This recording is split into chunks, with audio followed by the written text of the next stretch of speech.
Asia cup 2025 Pakistan اور India کے درمیان بہت ہی زبردست میچ دیکھنے کو ملا۔ اگر ہم بات کریں تو ٹاس انڈیا نے جیت کر پہلے بولنگ کرنے کا فیصلہ کیا پاکستان کے لیے، جو کہ اچھا صحیح بھی تھا اور نہ بھی تھا، کیونکہ پاکستان نے 10 اووروں پہ 91 رنز بنا لیے تھے ایک وکٹ کے نقصان پہ۔ اگر ہم فرحان کی بات کریں تو فرحان نے 58 رنز بنائے اور سامع ایوب نے 21 رنز بنائے اور محمد نواز نے 21 رنز بنائے اور فہیم اشرف نے 20 رنز بنائے اور ناٹ آؤٹ کیے۔ ابھی پاکستان نے 171 رنز بنائے سے 5 بالوں پہ۔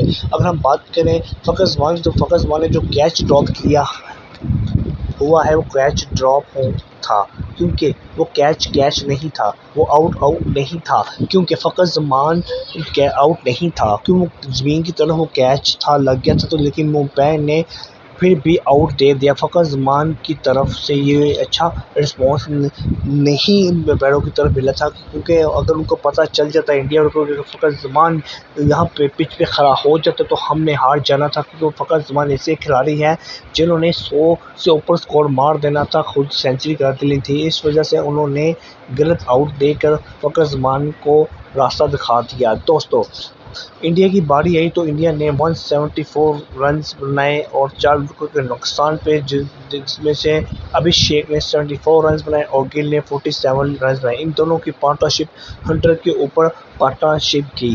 حارث رؤف کی بات کریں تو حارث رؤف نے 2 وکٹیں حاصل کی 26 اوور پہ 4 وکٹ پہ۔ فہیم اشرف نے 1 وکٹ حاصل کی 31 بالوں پہ۔ دوستوں اپنی رائے لازمی ہمیں بتائیے گا۔